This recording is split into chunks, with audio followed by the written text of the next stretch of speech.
नमस्कार and I welcome you to world affairs. मैं हूं प्रशांत धवन। 1971 वॉर से पहले जब पाकिस्तानी आर्मी एक बहुत ही बड़ा जेनोसाइड कर रही थी बांग्लादेश में, कई लोग इन्होंने यहाँ पर मारे। उस वक्त इन्होंने कई हिंदू साइट्स को भी डिस्ट्रॉय किया था। उनमें से एक बहुत ही इंपॉर्टेंट हिंदू टेम्पल था रामना काली टेम्पल। इस मंदिर में पाकिस्तानी आर्मी घुसी, कई लोगों को यहाँ पर मारा गया। इसको कहा जाता है रामना मैसेकर। और उसके बाद टेम्पल को डिस्ट्रॉय कर दिया। अब ये टेम्पल फाइनली इंडियन गवर्नमेंट ने बांग्लादेश की कैपिटल ढाका में रीबिल्ड कराया है। यहाँ पे आप देख पाएंगे रिसेंटली हमारे देश के प्रेसिडेंट गए थे बांग्लादेश में to attend their victory day celebration. Bangladesh हर साल दिसंबर 16 को सेलिब्रेट करता है अपना विक्ट्री डे, और सिंस ये 50th एनिवर्सरी है उसकी, तो हमारे प्रेसिडेंट खुद यहाँ पर गए और बांग्लादेश ने भी बहुत ही अच्छा जश्न दिखाया।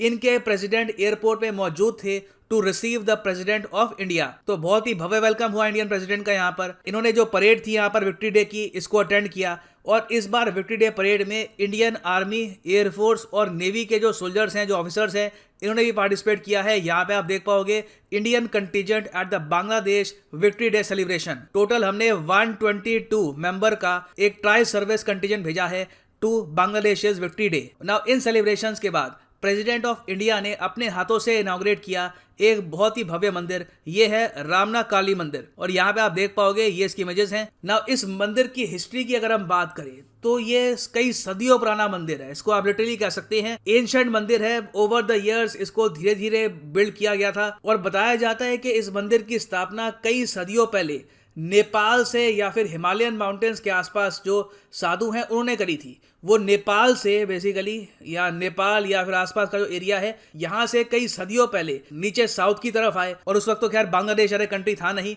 यहाँ पर भी बहुत बड़ी हिंदू पॉपुलेशन थी। तो उन्होंने उस वक्त ढाका में एक मंदिर यहाँ पे स्थापित किया, और कई सदियों तक ये मंदिर आप कह सकते हैं ढाका की शान रहा था। शान इसलिए क्योंकि 1882 से लेकर 1913 तक ये ढाका का one of the tallest landmarks था।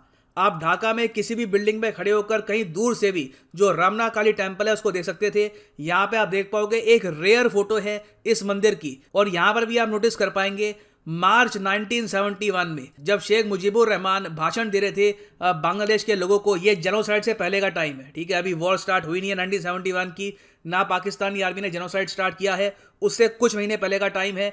इस फोटो में भी आप देखोगे दूर से ये मंदिर अलग ही दिखता था। ये कहा जाता है कि बांग्लादेश का सेकेंड ओल्डेस्ट टेम्पल था।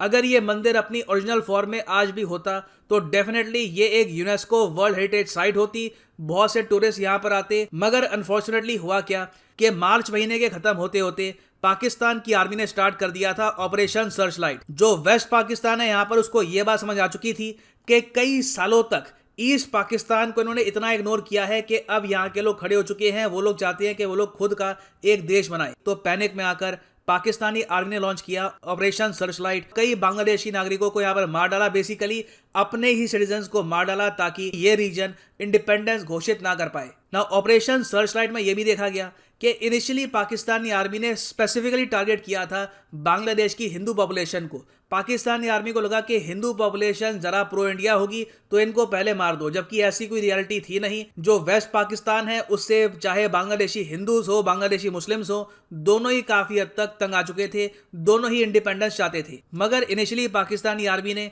कई टेम्पल्स को इस तरीके से डिस्ट्रॉय कर दिया, कई हिंदूज यहाँ पर मारे। और उस टाइम यहाँ पर आप देख पाओगे ये थे दुनिया भर के newspaper articles, Pakistan near civil war, genocide हो रहा है आज के समय पाकिस्तान में। और बताया जा रहा था कि हर दिन हजारों लोग मर रहे थे। ओवर द वीक्स धीरे धीरे कई लाखों लोग मार दिए पाकिस्तानी आर्मी ने। अब इस बीच पाकिस्तानी आर्मी ने मार्च 27 को क्या किया कि जो रामना काली टेम्पल है इसको अटैक कर दिया। इस टेम्पल में कई मुस्लिम्स, कई हिंदू, सब लोग छुपे हुए थे पाकिस्तानी आर्मी से। कंप्लीट कियाओस था ढाका में उस वक्त, लोग अपने घर से बाहर निकल नहीं रहे थे, तो इस मंदिर में कई लोग छुपे हुए थे। पाकिस्तानी आर्मी मंदिर के अंदर घुसी, अंधी फायरिंग कर दी, कई लोग यहाँ पे मारे गए। बताया जाता है कि करीब 500 से लेकर कुछ एस्टिमेट ये भी कहते हैं कि 1000 लोग यहाँ पर मारे गए थे। उनको मारकर वहीं पे जला दिया गया, और उसके बाद पाकिस्तानी आर्मी ने पूरा जो टेम्पल है इसको भी जला दिया, इसको डिस्ट्रॉय कर दिया। और इसके बारे में आप सर्च कर सकते हैं, इस पर कुछ किताबें लिखी गई हैं, कुछ रिपोर्ट्स भी हैं। इसको आज के समय कहा जाता है रामना मैसेकर।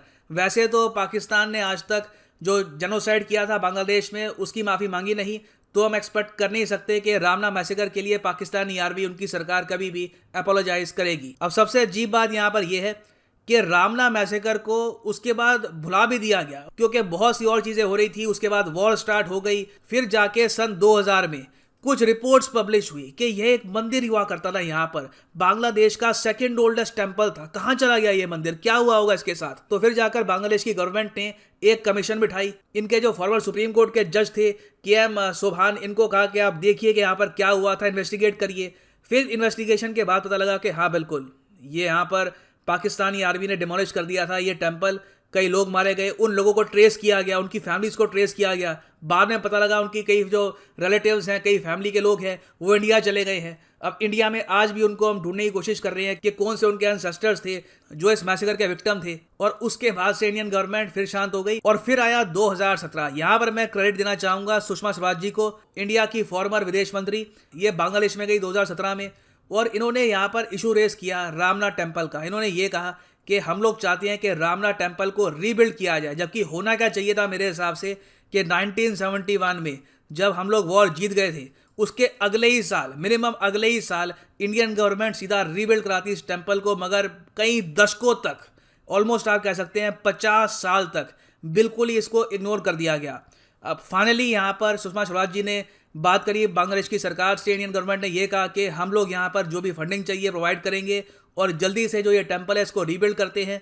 और फिर जाकर बिकॉज ऑफ पैंडेमिक थोड़ा सा डिले हो गया इसमें, और अब जाकर हम देख रहे हैं कि 2021 में ये टेंपल इनॉग्रेट कर दिया जा चुका है। आज के समय फिर से ढाका की स्काईलाइन में दूर से ही आपको रामना टेंपल दिख जाएगा। मगर सैड बात यही है कि ये temple UNESCO world heritage site में आ पाएगा या नहीं आ पाएगा, इस पर काफ़ी बड़ा क्वेश्चन है। नहीं तो ये टेंपल ना सिर्फ बांग्लादेश के लिए, पूरे साउथ एशिया के लिए एक बहुत ही, मैं कहूँगा, रिमार्केबल, एक स्पेशल साइट होती। यहाँ पर टूरिस्ट आते ओवर द ईयर्स, एक कल्चरल हेरिटेज का सिंबल बनता ये। But unfortunately because of Pakistani army ये नहीं हो पाया। सिंस ये टेंपल आज के समय रीबिल्ड किया जा चुका है, हमारे प्रेसिडेंट ने यहाँ पर यह कहा है कि जो रामना काली टेंपल है ये सिंबल है of spiritual bond between the people of India and Bangladesh. और बिल्कुल ये एक स्पिरिचुअल बॉन्ड, कल्चरल बॉन्ड का सिंबल है। और उम्मीद यही है कि इन द फ्यूचर भी कई सदियों तक ये मंदिर ऐसे ही खड़ा रहेगा। इन द पास्ट भी आप अगर देखो तो इन्वेडर्स ने, उन्होंने कई बार सोमनाथ टेंपल को जला दिया था, काशी पे काफ़ी बार अटैक हुआ। बट इन दी एंड जो अटैकर्स थे उनकी लॉन्ग टर्म में हारी हुई है, हिस्ट्री बुक्स में वो मिट चुके हैं।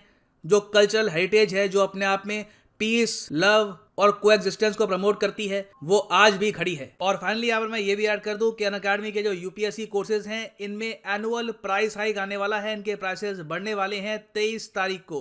तो उससे पहले आप अगर चाहें तो ये कोर्सेज परचेज कर सकते हैं, नहीं तो उसके बाद there will be a price hike. Comment section में जाओ, यहाँ पे आपको मिलेगा ये लिंक और यहाँ पे आप परचेज कर पाएंगे अनअकैडमी के यूनिक कॉम्बो कोर्सेज, जिसके अंडर आप UPSC प्रीलिम्स, मेंस, ऑप्शनल तीनों की ही तैयारी कर सकते हैं इन अ सिंगल परचेज। ये सारे कोर्सेज अलग अलग परचेज करोगे और अनअकैडमी तो आपको 15,000 रुपीज़ एक्स्ट्रा पे करने होंगे। तो अगर आप अभी एक कॉलेज स्टूडेंट हैं, आपके पास टाइम है, तो जो 24 महीने का कोर्स है ये भी आप कर सकते हैं परचेज। मगर जो प्राइसेस यहाँ पर लिखे हैं, you do not have to pay these prices. Simply code use करो PD10 और यहाँ पे आपको मिलेगा 10% डिस्काउंट।